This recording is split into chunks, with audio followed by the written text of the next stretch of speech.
नमस्कार, मी Anushree Karandikar. Talk time या कार्यक्रमामध्ये तुमचं सगळ्यांचं अगदी मनापासून स्वागत. टॉक टाइममध्ये आजचा जो आपला विषय आहे तो म्हणजे अफोर्डेबल हाऊसिंग, एक नवी व्याख्या, लब्धी गार्डन्स, नेरळ.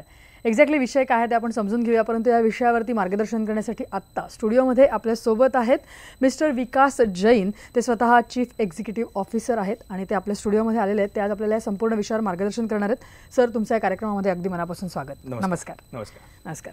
तर सर, जसं आपण आज म्हणतोय की जो आपला विषय आहे संपूर्णपणे तो रिअल इस्टेटशी निगडीत असा विषय आहे आणि त्या अनुषंगाने आपण सगळी चर्चा आज करणार आहोत.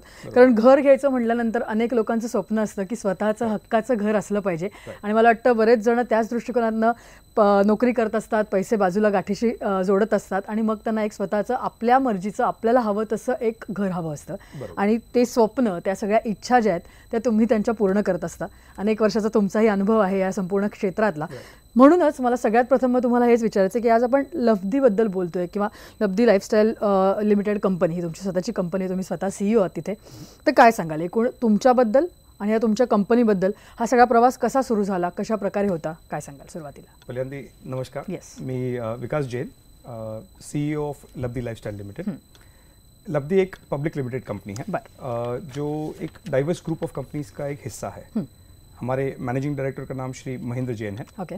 और कई सारे कंपनीज, कई सारे इंडस्ट्रीज में हमारा काम है. जैसे कि मैं आपको बताऊं तो real estate, infrastructure, gold jewellery, finance, electrical product की मैन्युफैक्चरिंग करते हैं. ओके.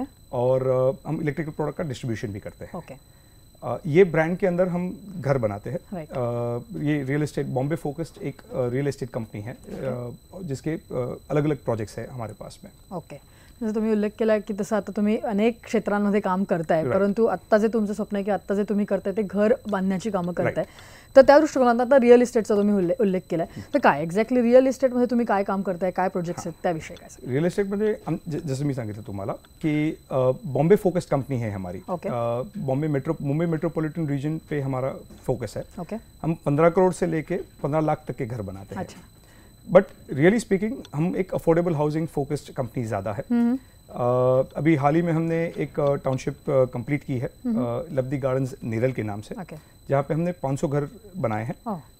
स्टार्ट टू फिनिश हमने 3.5 साल में प्रोजेक्ट को स्टार्ट से लेके OC तक लेके आए हैं. अरे वाह. और लास्ट ईयर ही हमने 400 फ्लैट्स का इसमें पोजेशन भी कंप्लीट कर लिया है. ओके. नॉर्मली अफोर्डेबल हाउसिंग के बारे में जब बात करते हैं तब लोगों को ये लगता है कि अफोर्डेबल पे ज़्यादा फोकस होता है. राइट. हाउसिंग पे फोकस थोड़ा कम हो जाता है. अफोर्डेबल म्हणजे स्वस्त घर, ऐसा मुझे बहुत बार सुनाई देता है. खरं. बट हमारा ऐसा मानना नहीं है. हमारा मानना हमेशा ऐसे रहा है कि अल्टीमेटली आप एक घर बना रहे हैं. बरोबर. और घर इम्पोर्टेंट है, योग्य दर पे घर है वो इम्पोर्टेंट है. बरोबर. बट घर को भूल के अफोर्डेबिलिटी, ये हमको समझ में नहीं आता. हमारी कंपनी की, हमारे मैनेजिंग डायरेक्टर की यही हमको डायरेक्शन है, यही हमको गाइडेंस है कि घर आप इस तरीके से बनाइए कि जो भी वहां पे रहे या जो भी वहां पे आपके साथ में जुड़े उनके स्वप्न पूरे होने चाहिए. इस तरीके से हमारी सोच है. नक्कीच. आणि तुमचं जसं आत्ता आपण टॅगलाईन जशी घेतली आहे की एक अफोर्डेबल हाऊसिंगची एक नवी व्याख्या या सगळ्यामधनं आपण आणतोय. जसं तुम्ही म्हणताय तसं की फक्त किमतीकडे लक्ष न देता आपल्याला एक स्वतःचं घर बनवायचं आहे. आणि मला वाटतं एकदा माणसांनी घर बनवलं की ते ऑलमोस्ट लाईफ लॉंगसाठी ते घर ते वापरत असतात किंवा एक त्यांची एक मोठी इन्व्हेस्टमेंट असते. तर त्याच्यामध्ये कुठल्या गोष्टींना महत्त्व दिलं गेलं पाहिजे हे पण महत्त्वाचं आहे. त्या अनुषंगाने आपण चर्चा करूया. परंतु मी आता लब्धी गार्डनचा जो उल्लेख केला, जे प्रोजेक्ट नेरळमध्ये आहे, तर मग नेरळमध्ये का, नेरळचं काय वैशिष्ट्य की तुम्ही नेरळमध्ये हे प्रोजेक्ट करावं असं का वाटलं? नेरळ एक नवीन अफोर्डेबल हाउसिंग डेस्टिनेशन के हिसाब से लास्ट 4-5 सालों में ऊपर आया है. ओके. एक अफोर्डेबल हाउसिंग डेस्टिनेशन के लिए क्या रिक्वायरमेंट होती है, अगर वो आप ध्यान में रखेंगे तो सबसे पहले कनेक्टिविटी होनी चाहिए. जॉब सेंटर्स जिसको बोलते हैं, जो हमारे मेट्रोपॉलिटन रीजन में अगर आप ध्यान में रखेंगे, सेंट्रल लाइन में जैसे थाने है, दादर है, CST तो है ही, तो वो जोन में कनेक्टिविटी बहुत इंपॉर्टेंट है. राइट. तो नेरल 88 ट्रेन या रफली 80 या 90 ट्रेन से डेली जुड़ा हुआ है थाने और CST एरिया से. ओके. नंबर 1. नंबर 2, हाउसिंग है तो लाइक एक क्लीन एनवायरनमेंट होना जरूरी है. नेरल माथेरान के इको सेंसिटिव जोन का एक पार्ट है जहाँ पे पोल्यूटिंग इंडस्ट्रीज परमिटेड नहीं है. राइट. उसके कारण वहाँ का जो एनवायरनमेंट है वो काफी पॉजिटिव है, काफी सपोर्टिव है एक अच्छे हाउसिंग डेस्टिनेशन के लिए. और third and most important part होता है सोशल इंफ्रास्ट्रक्चर. सोशल इंफ्रास्ट्रक्चर मतलब जैसे स्कूल, कॉलेजेस, मार्केट्स, ये सब अवेलेबल होने चाहिए. अदरवाइज आप घर बना लेंगे, 4 दीवारी तो खड़ी हो जाएगी, बट अल्टीमेटली वहां पे लोगों को रहना है। एब्सोल्युटली। तो नेरल, अगर आप नेरल की हिस्ट्री देखेंगे तो नेरल में बहुत सारी इंजीनियरिंग कॉलेजेस और स्कूल्स पहले से अवेलेबल है। Oh right. और माथेरान होने के कारण मार्केट्स पहले से डेवलप्ड है, बिकॉज एक टूरिस्ट डेस्टिनेशन के हिसाब से जो मार्केट का एक्टिविटी होता है वो ऑलरेडी वहां पे अवेलेबल है। तो राइट फ्रॉम आपके अगर बच्चों को इंजीनियर बनाना है, या आपके बच्चे को एमबीए की कॉलेज की पढ़ाई करानी है, या फिर अच्छी स्कूलिंग भी हो, या अच्छी स्कूलिंग हो, या फिर आपके बच्चे को मेडिकल फील्ड में डालना है, तो ये सारी कॉलेजेस नेरल में अवेलेबल है आज की तारीख में। नेरल और नेरल के आसपास के एरिया में अवेलेबल है। एंड स्कूल्स के बारे में अगर आपको बताओ तो SSC, ICSE, CBSE and international board की स्कूल्स भी अवेलेबल है नेरल में ऑलरेडी। और ये आज से नहीं, ये काफी टाइम से एस्टैब्लिश्ड डेस्टिनेशन है वहां के लिए, विच इज वाई नेरल एक स्ट्रॉंग अफोर्डेबल हाउसिंग डेस्टिनेशन है मुंबई मेट्रोपॉलिटन रिजन का। नक्कीच, म्हणजे नेरळ का हे आपण स्पष्ट केलेलं आहे, पण जसं आपण मगासपासून म्हणतोय की एक अफोर्डेबल प्राइसिंग किंवा एक अफोर्डेबल हाऊसिंग आपल्याला करायचं आहे, तर त्या दृष्टिकोनातून जसं तुम्ही म्हणताय की तुमची एक नवीन व्याख्या आहे, तुमची एक वेगळी, जसं म्हणताय की एक अलग सोच आहे आपकी, तर मग काय म्हणजे त्याच्या मागे तुम्ही काय विचार केला होता की आपल्याला अफोर्डेबल पण द्यायचं आहे, पण एक हाऊसिंग किंवा एक छान घर असल्याचं फीलिंग सुद्धा त्या कंझ्युमर, त्या कस्टमरकडे आलं पाहिजे? देखिए, जैसा कि हमने कहा कि हमारी कंपनी 15 करोड़ से लेके 15 लाख के घर बनाती है। बहुत सारे कस्टमर्स के साथ में मेरे पर्सनल इंटरेक्शंस भी हुए हैं, और हमारी कंपनी का कलेक्टिव थाउजेंड्स ऑफ कस्टमर्स के साथ में हम बात कर चुके हैं। हमें नहीं लगता कि एक आदमी, एक व्यक्ति जो एक 15 करोड़ का घर लेने निकला है और एक 15 लाख रुपए का घर लेने निकला है, वो एग्जैक्ट सेम भावनाओं से गुजरता है। उसके दिमाग में भी वही सारे सवाल आते हैं जो एक 15 लाख रुपए का घर, एक अफोर्डेबल हाउस जिसको हम नॉर्मली मार्केट बताती है, वैसा घर लेने निकले व्यक्ति का और एक 15 करोड़ का घर लेने वाला व्यक्ति, एग्जैक्ट सेम कॉन्सेप्ट है। फोकस भी वही चीजों पे रहता है, मतलब कि ये घर मैं ले पाऊंगा या नहीं ले पाऊंगा, ये घर पे मेरी लाइफस्टाइल पे क्या इंपैक्ट आएगा, ये घर मेरे लिए सही है कि नहीं है, बिल्डर सही, सारे सवाल वो के वही रहते हैं। बट इंपॉर्टेंट पार्ट ये है कि अफोर्डेबल हाउसिंग को अफोर्डेबल पे न फोकस करते हुए हाउसिंग पे फोकस करना है, जैसे मैंने आपको बताया था। तो हाउसिंग हमारा, the value that we create, जिस तरीके से हम हमारे डेफिनेशन को बताते हैं, हम दो तरीके से वैल्यू क्रिएट करते हैं अपने कस्टमर्स के लिए। एक value by design, second value by infrastructure. अब इसका मतलब क्या है? वैल्यू बाय डिजाइन का मतलब सिंपल है कि जस्ट बिकॉज एक अफोर्डेबल घर है, इसका ये, जैसे मैंने बताया, रिक्वायरमेंट सेम टू सेम है। तो सेम कॉन्सेप्ट अगर आप देखेंगे तो हमने एक 1 BHK में भी हमने एक वेंटिलेटेड ड्राई स्पेस दिया है। अब 20 लाख रुपए में घर, 20 लाख रुपए के घर में एक वेंटिलेटेड ड्राई स्पेस बॉम्बे के सारे घरों में अवेलेबल है, पर वहां के घरों में अवेलेबल है क्या? नहीं। और वहां के घरों में भी क्या रिक्वायरमेंट नहीं है वॉशिंग मशीन की? ऐसा तो नहीं है। रिक्वायरमेंट तो सबकी वो की वही है। तो this is value by design, जो माइनर चीज करके जिसको हम एकदम अल्ट्रा मॉडर्न डिजाइन के हिसाब से बनाए और उस तरीके से डिजाइन बनाए जो यूटिलिटी स्पेसिफिक हो, जिसकी यूटिलाइजेशन काफी हाई हो, उस तरीके से डिजाइन किया है। Second is value by infrastructure, जो साधारण लैंग्वेज में बोल रहा, तो अमेनिटीज आप क्या दे रहे हैं, मतलब वो एक मार्केटिंग की भाषा में बताए तो। बट अमेनिटीज, सिर्फ अमेनिटीज बनाने के लिए अमेनिटीज बनाना इंपॉर्टेंट नहीं है, उसकी क्वालिटी कैसी है, उसका यूटिलाइजेशन कैसे होगा, उस पर भी पूरा ध्यान रखा है हमने। एक बहुत अच्छा एग्जाम्पल हमको याद आता है, हमने जब पहला लब्धी गार्डन्स के पहले फेजेस लॉन्च किए थे आज से 3-3.5 साल पहले, तो हम हमारे पोटेंशियल कस्टमर्स को बताते थे कि यहाँ पे एक लॉन टेनिस का कोर्ट बनेगा। तो 90% कस्टमर्स हमको यही बोलते थे, यार हमारे बच्चे कहाँ लॉन टेनिस खेलते हैं, तो ये कोर्ट का फायदा क्या है? मतलब आप ये सिर्फ एक सेल्स के माध्यम से आप शायद ये अमेनिटी बनाते हैं। बरोबर। आज जब प्रोजेक्ट कंप्लीट हो चुका है, आज जब वहां पे 100 फैमिलीज रहने आ चुकी है, और जब हम देखते हैं कि शाम को हर तरीके के, हर एज के बच्चे वहां पे भीड़ लगी रहती है टेनिस खेलने के लिए। तो इससे ये जो इम्पैक्ट है, इस इम्पैक्ट का, इसका इम्पैक्ट कहां तक जाएगा ये हमको भी आइडिया नहीं है। बट नाउ वही कस्टमर हमको बोलते हैं कि आपने जो बनाया है ये शायद हमारी सोच से भी थोड़ा आगे था। उससे फर्क आता है। एंड हमारे डायरेक्टर हमेशा हमको बोलते हैं, महेंद्र जी हमेशा हमको ये समझाते हैं कि यार ऐसा नहीं है कि कोर्ट नहीं है इसलिए लॉन टेनिस नहीं खेलते हैं। लॉन टेनिस का कोर्ट आप देंगे तो लोग डेफिनेटली खेलेंगे। और क्या पता नेक्स्ट ईयर पे शायद लब्धी गार्डन से आ जाए। ॲब्सोल्युटली. तो आप जैसे बोल रहे हैं की एक ॲम्युनिटीज जे आहे, आता तो शब्द जो अगदी परवलीचा शब्द झालेला आहे. कुठल्याही मला वाटतं बिल्डरकडे गेल्यानंतर लोक पहिल्यांदा हा विचार करतात, बाकी सगळ्या गोष्टी आहेतच, पण आपल्याला ॲम्युनिटीज काय देतात. तर त्या दृष्टिकोनातनं आपण बऱ्याचशा गोष्टी त्यांना देतोय. आणि एकूणच आता हाऊसिंगची व्याख्या कशा प्रकारे बदलते या संदर्भात आपण चर्चा केली. पण आता अनेक कस्टमर्स तुमच्याकडे येतात, तुमचं रोजचं त्यांच्याशी बोलणं असतं, सगळ्या गोष्टी असतात. तर मग काय वाटतं तुम्हाला, आता ही जेव्हा लोक घर घेतात, जसं मी मगाशी म्हणालो की मला वाटतं बरेच वर्ष पैसे साठवून त्यांच्या स्वप्नातलं घर जेव्हा त्यांना घ्यायचं आहे, तेव्हा अनेक गोष्टी लक्षात ठेवायला पाहिजे, त्याची काळजी घ्यायला पाहिजे. तर त्या नेमक्या कुठल्या गोष्टी असतात ज्याची दक्षता घ्यायला पाहिजे, तुमच्याकडनं तुम्ही काय सांगता? कोई भी घर खरीदने के पहले हमारी धारणा है कि 3 या 4 बातें हैं जो बहुत बहुत इंपॉर्टेंट है. जो नहीं हो तो वो घर नहीं लेना चाहिए. ओके.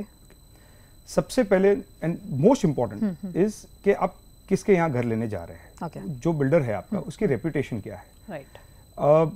अब महारेरा आने के बाद ये जानना बहुत इजी हो गया है कि उन्होंने पहले प्रोजेक्ट्स किस तरीके से किए हैं, उनका परफॉर्मेंस कैसे रहा है. ये तो एक गवर्नमेंट सोर्स है जिस पे आप पूरा विश्वास कर सकते हैं. प्राइवेट सोर्सेज भी बहुत सारे अवेलेबल है. जैसे आप गूगल पे जाएंगे, फेसबुक पे जाएंगे, बहुत सारे बुलेटिन बोर्ड्स भी है जहाँ पे कस्टमर्स एक दूसरे से बात करते हैं. वो फेसबुक है जहाँ पे एक दूसरे से अपना एक्सपीरियंस शेयर करते हैं, सोशल चैटिंग करते हैं. घर खरीदने का डिसीजन कितना इंपॉर्टेंट है ये तो कोई किसी को बताने की जरूरत ही नहीं है. तो थोड़ा समय देना चाहिए ये सब चीजों को ध्यान में रखने के लिए कि रेपुटेशन, पास्ट परफॉर्मेंस से ही रेपुटेशन बनता है. और पास्ट परफॉर्मेंस कैसा रहा है वो देखना बहुत क्रिटिकल है. सेकेंडली सबसे इंपॉर्टेंट बात रियल एस्टेट में बोले तो लोकेशन होता है. हम हमारे नज़रिए से बात करेंगे कि हम एक नए उभरते जगह पे हम प्रोजेक्ट बना रहे हैं, अफोर्डेबल हाउसिंग या हाउसिंग जो अफोर्डेबल हो उस तरीके के घर बना रहे हैं. तो वो एक ग्रीन फील्ड एरिया जहाँ पे नया डेवलप हो रहा है उस तरीके का एरिया होता है. तो अक्सर मैंने देखा है कि लोग लोकेशन के बारे में जब बात करते हैं तो बोलते हैं कि यार स्टेशन से नजदीक होना चाहिए. जहाँ से स्टेशन से अगर आपको आवाज लाए तो वहां से सुनाई देना चाहिए. हमारी व्याख्या थोड़ी अलग है इस चीज़ में कि अगर स्टेशन के पास में रहेंगे तो शायद स्टेशन की आवाज ही आपके घर पे सुनाई देगी. एब्सोल्युटली. हम लोग नॉर्मली 10 मिनट रूल बताते हैं रियल एस्टेट में. काफी फेमस है ये कॉन्सेप्ट. 10 मिनट रूल का मतलब ये होता है कि आप जहां पे भी रह रहे हो वहां से 10 मिनट के अंतर पे आपका स्टेशन हो जहां से आपको रोज आना जाना है. 10 मिनट के अंतर पे मार्केट्स, स्कूल्स, कॉलेजेस ये सब अवेलेबल हो, नेसेसरी चीजें अवेलेबल हो. और 10 मिनट के ही अंतर पे आपको जो भी आपकी लाइफस्टाइल के लिए एंटरटेनमेंट ऑप्शंस वगैरह जो चाहिए वो 10 मिनट के अंतर पे हो. जैसे मॉल्स वगैरह जो भी है वो ये ध्यान में रख के लेना चाहिए. ऐसा नहीं कि मतलब मैं 2 मिनट स्टेशन से नजदीक पहुंच जाऊंगा या दूर रह जाऊंगा. That is not very important. Third and most important thing कि एक घर का जो इंपॉर्टेंस है आपकी लाइफस्टाइल पे, जो इसका इम्पैक्ट है आपकी लाइफस्टाइल पे, उससे बड़ा इम्पैक्ट कोई भी चीज से नहीं हो सकता है. तो हर व्यक्ति को यह सोचना चाहिए कि मैं किस तरीके की लाइफस्टाइल जीना चाहता हूँ. सिर्फ मैं नहीं, मेरे बच्चे, मेरे माँ बाप, मेरी फैमिली पूरी, कि किस तरीके की लाइफस्टाइल जीना चाहते हैं. अब खेलने के लिए जगह हो, मतलब घूमने के लिए जगह हो, जिन लोगों के साथ में आप अपना टाउनशिप शेयर करें, जिन लोगों जो नेबर्स है आपके वो कैसे हो, उनके साथ में आपकी विचारधारा मिले ना मिले, ये सब चीजों का ध्यान रखना बहुत जरूरी है. इसी से लग्जरी है. सिर्फ for the sake of luxury कुछ चीज देना वो मतलब नहीं है. उसका utilisation is your luxury in life. उसको कैसे यूज कर सकते हैं, आपकी लाइफस्टाइल कैसे इंप्रूव कर सकते हैं, कैसे चेंज कर सकते हैं एक घर के डिसीजन से, वो बहुत इंपॉर्टेंट है.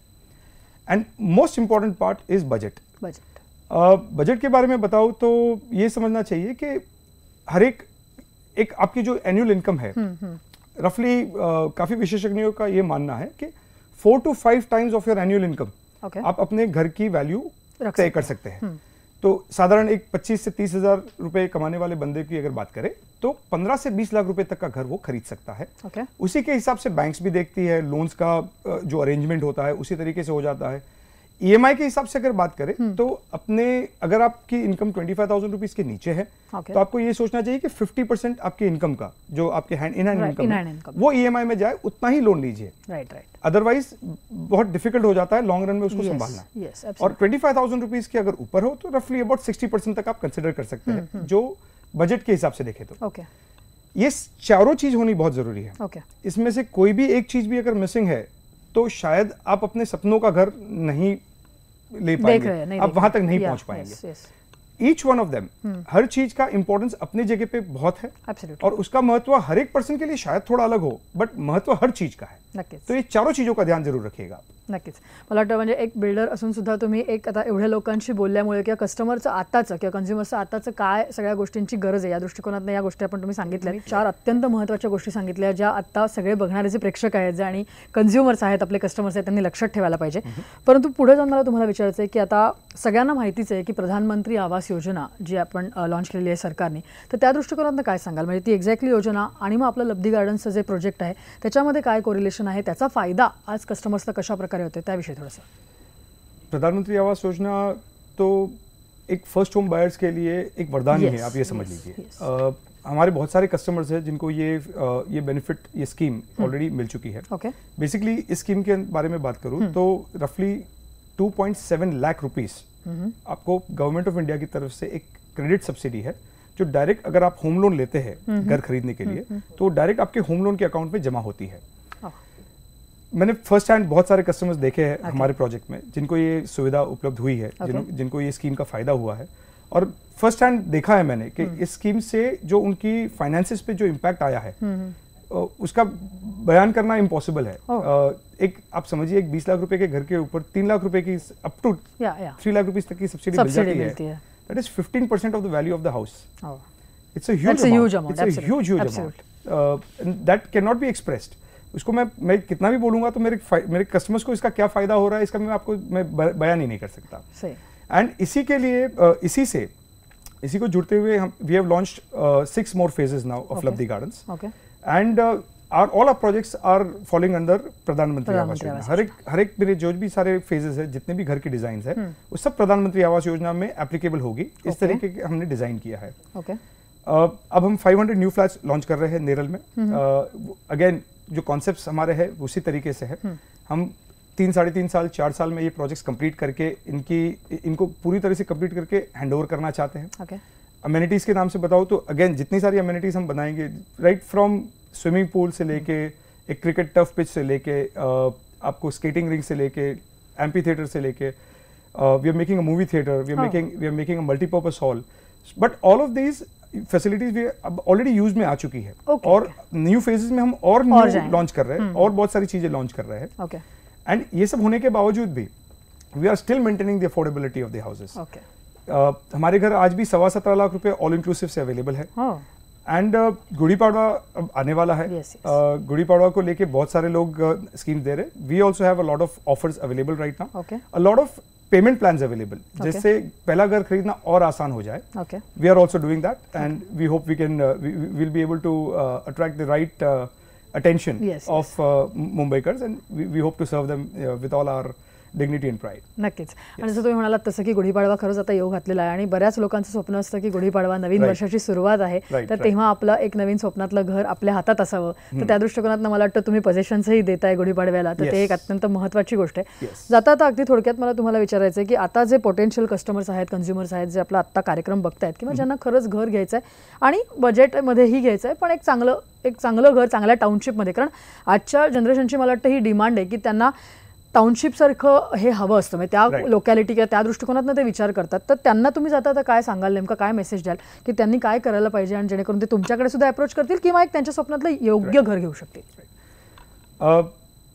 पहले तो मेरी शुभकामनाएं हैं जो भी मुंबईकर अब गुड़ी पाड़वा के एक पावन पर्व पे घर लेने की अपनी शुरुआत कर रहे हैं. तो सबसे पहले तो हमारी सबकी तरफ से आपको बहुत बहुत शुभकामनाएं. मैंने ये प्रोग्राम के माध्यम से आपको कुछ एजुकेशन टिप्स देने की कोशिश की है. मैं मेरा सोच ये है कि अगर आप ये टिप्स अगर ध्यान में रखें और इस तरीके से जो भी आप जहां पे भी आप घर खरीदने वाले हो उसका जो भी आप मूल्यांकन करेंगे इस दृष्टिकोण से करें कि इस तरीके से समझ के कीजिए कि ये जो चारों चीज जो मैंने बताई है आपको और बाकी भी चीजों के बारे में जो समझाया है इसको ध्यान में रखिए. बाकी पूरे हर्ष और उल्लास से अपना घर लेने जाइए. ये आपके लिए एक जीवन चेंजिंग, लाइफ चेंजिंग इवेंट है. और मेरी पूरी शुभकामनाएं आपके साथ में. मैं कोशिश करूंगा कि आपकी सेवा के हम अनुयोग्य हो सके and we wait to welcome you on site. नक्कीच. म्हणजे जसं तुम्ही म्हणालात तसं की या सगळ्या गोष्टी आपण ज्या डिस्कस केल्यात त्या ॲब्सोल्युटली लब्धी गार्डन्समध्ये तर उपलब्ध आहेतच आणि त्याच्या अनेक फेजेसही येत आहेत. तर त्या दृष्टिकोनातून सुद्धा या प्रेक्षकांनी नक्की विचार करावा आणि तुमच्या पुढच्या सगळ्या प्रोजेक्टसाठी आणि या एकूणच सगळ्या गोष्टींसाठी तुम्हाला खूप साऱ्या शुभेच्छा आणि आज तुम्ही इथे एवढं छान मार्गदर्शन केलं त्याबद्दल धन्यवाद. थँक्यू.